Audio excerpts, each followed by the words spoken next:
Moçadinha, filhos meus, a todos vocês, do fundo do meu coração, bom dia, boa tarde, boa noite. Hoje nós estamos aqui para falar sobre a civilização romana. Mas antes, vamos lembrar uma coisinha, cara.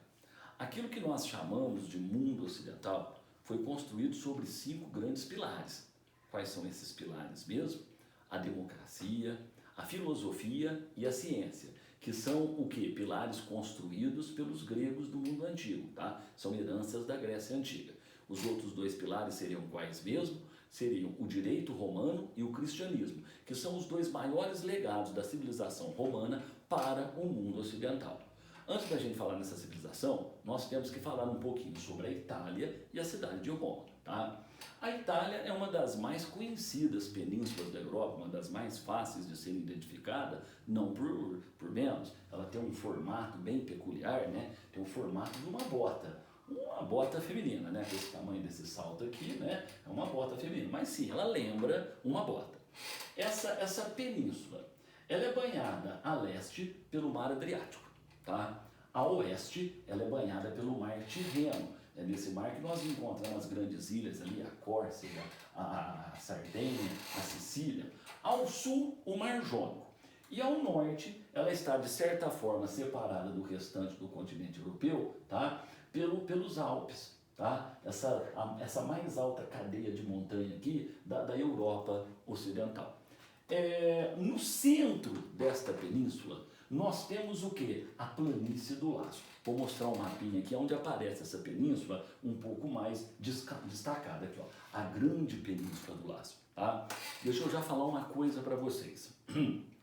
Só a península do Lácio tem mais terras férteis do que toda a Grécia. As condições de solo e de clima da Itália sempre foram muito mais propícias para as práticas agrícolas do que aquelas que nós encontramos na Grécia, tá? Ali a produção de alimento era bem mais abundante e, consequentemente, tá? A população era maior. Lembra uma regra geral que eu já comentei inúmeras vezes com vocês? Isso aí é uma regra da história da humanidade, tá? O quê? Comida de mais, gente de mais. Comida de menos, gente de menos. Todas as vezes que, por alguma razão, a produção de alimento cresceu, a população mundial também cresceu. Todas as vezes, por alguma razão, alguma tragédia, a produção de alimento de uma localidade, de uma região, tá, diminuiu, a população também diminuiu, tá? É justamente uma população crescente em razão do que? Das condições de solo, tá? Das condições de clima mais propícias às práticas agrícolas. Isso é que permitiu que a Itália, tá? Ela construísse, tendo Roma como a capital, um império gigantesco que logo nós estaremos falando nele, tá? Aqui, ó, mais ou menos numa porção mais ao sul da planície do Lácio, mas ainda na porção central da Itália. Nós temos o que? A cidade de Roma, tá? Veja cá nesses outros mapas aqui, ó, para vocês entenderem. Aqui, ó, Roma, se a gente observar, tá? Ela tem quase uma posição central nesses territórios banhados pelo mar Mediterrâneo, tá? Mar, inclusive, que os romanos chamavam de mares nostros, tá? Depois vocês vão entender o porquê, tá? Agora, isso aqui, ó, observem, é o Império Romano, tá? É o mundo que os romanos conquistaram.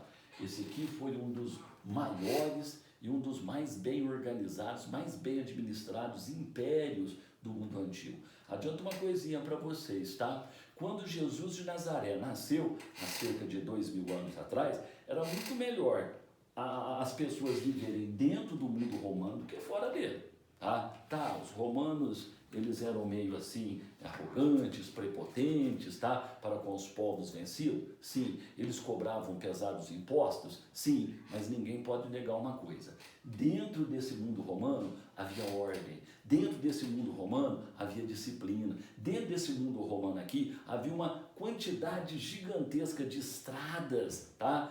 Ótimas, de conservação maravilhoso, havia portos, havia circulação de pessoas, de mercadorias, de ideias, o que garantiu ao Império prosperidade. Isso aqui também era um mundo que tinha o que no comércio marítimo, a sua principal fonte de riqueza, tá? Fora do mundo romano, vou adiantar para vocês, tá? Prevalecia a lei do mais forte, prevalecia a lei da espada, tá? Isso é uma grande verdade.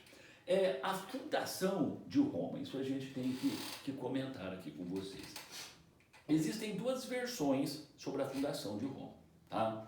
Uma é uma versão mitológica, tá? É uma versão lendária, é uma versão que ela é fundamentada num punhado de lendas que conseguiram sobreviver ao tempo e chegar até nós, tá? A outra é a versão arqueológica, tá?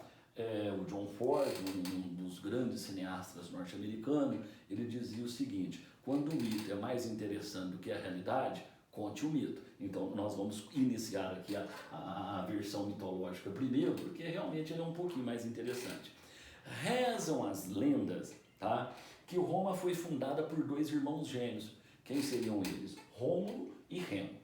Esses dois meninos, eles seriam filhos de Marte, o deus da guerra, também conhecido entre os gregos como Ares, tá? E uma princesa etrusca, uma princesa de Alba Longa, uma tal de Silvia Réia, filha do rei Numistor, que tinha sido destronado pelo seu próprio irmão, tá? O Amulho, um usurpador do trono, tá? Então, segundo as versões lendárias, tá? Roma foi construída, foi erguida por esses irmãos, tá? Filhos de uma divindade e uma mortal.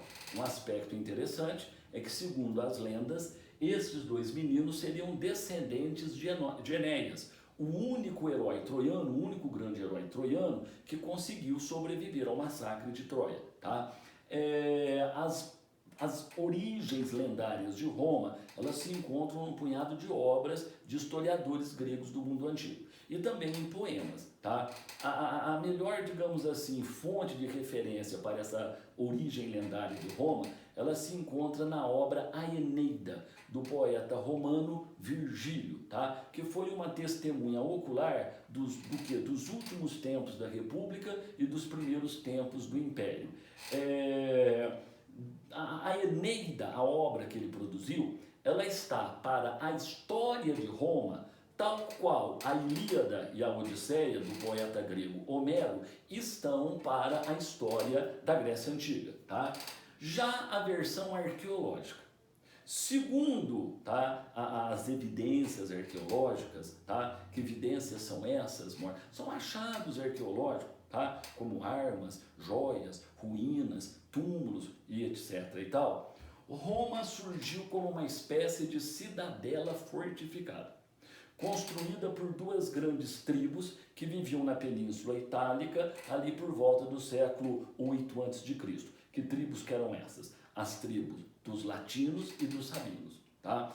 Como aquela região tinha terras férteis, tá? A produção de grãos ali era abundante, tá? Os rebanhos se multiplicavam em razões das suas pastagens naturais. Aquela região era constantemente atacada por vários povos, tá? Para melhor se protegerem, esses dois grupos, latinos e sabinos, teriam construído no alto do Monte Capitolino um templo, no entorno dele uma muralha. Quando a região era atacada, eles pegavam suas famílias, seus bens, provavelmente corriam para o alto daquela colina, tá? E ali se escondiam.